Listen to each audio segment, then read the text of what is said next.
It is estimated that 1 acre of seagrass can support at least 40,000 fish and millions of small animals, which is why so many have worked so hard to restore Kings Bay in Crystal River. Algae had built up and suffocated much of the area, causing poor water quality. The main culprit, Lingbia, a blue-green algae that can be found in water with high nutrient levels and organic content. So in 2015, the citizens of Crystal River had enough.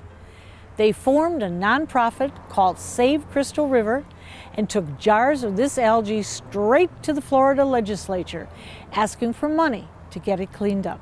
The project involved removing the muck, replanting with eelgrass, and maintaining the restoration site.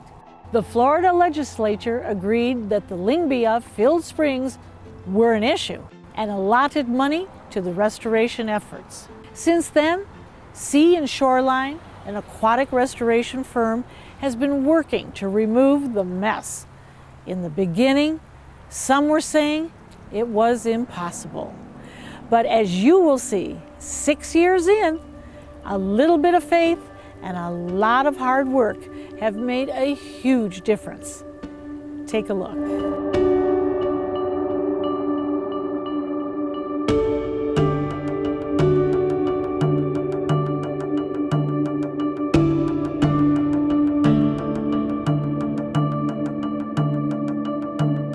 So we are in Kings Bay, Crystal River. We are just going past the Lingbia processing site as part of the Kings Bay restoration project. And what they're doing, as you can see the machines moving around and everything, is they're actually taking muck and algae and all the gross things that are on the bottom of the river, and they're pulling it out, they're removing it.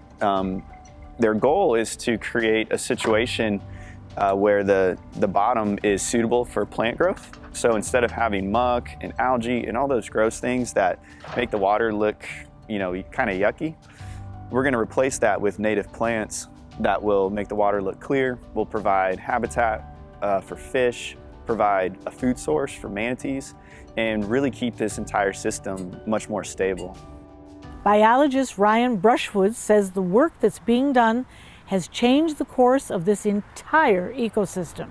The mindset: take away what shouldn't be there and replace it with what should. We are going into the 6th year of the project. We've directly planted 50 acres, and that includes the muck removal and everything.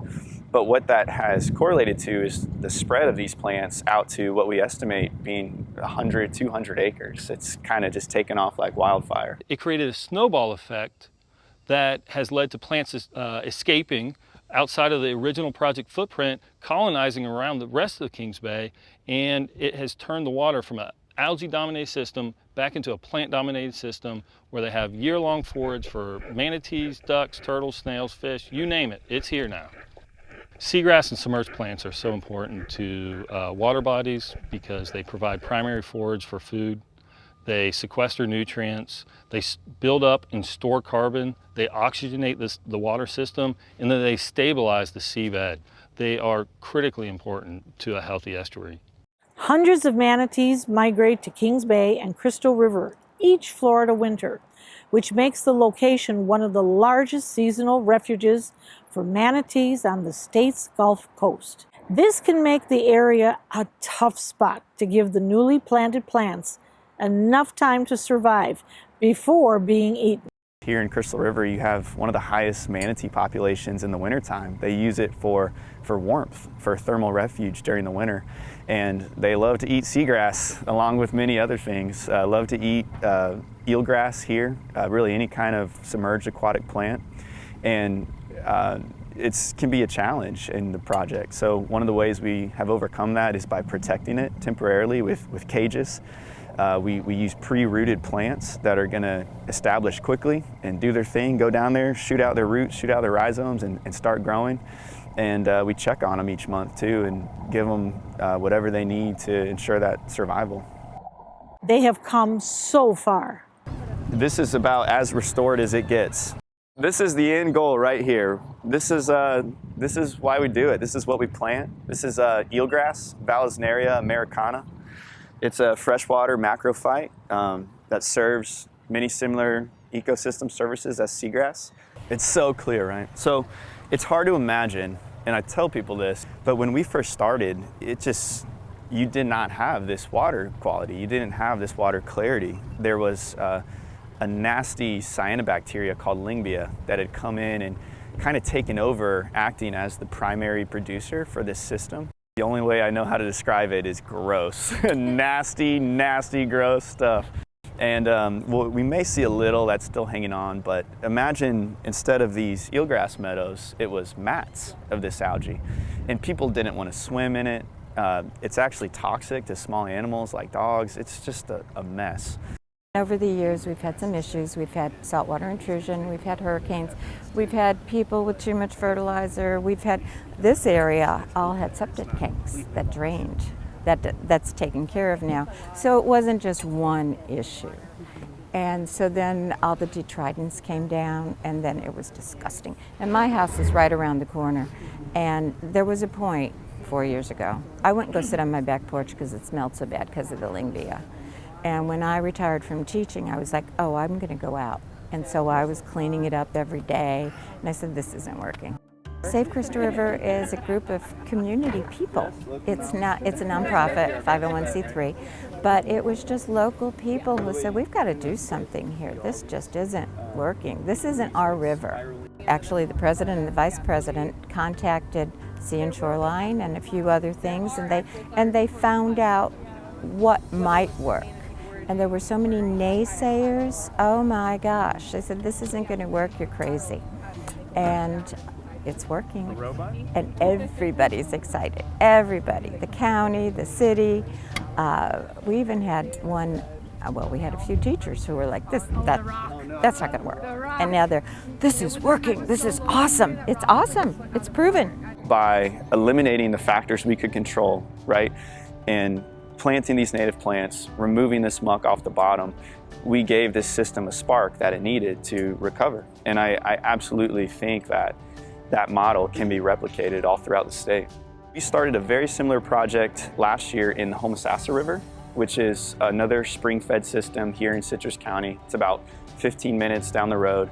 And we're very early on, right? But we followed that same model, remove algae, remove muck off the seafloor, plant native plants, protect them, monitor them, maintain them, and see where it goes.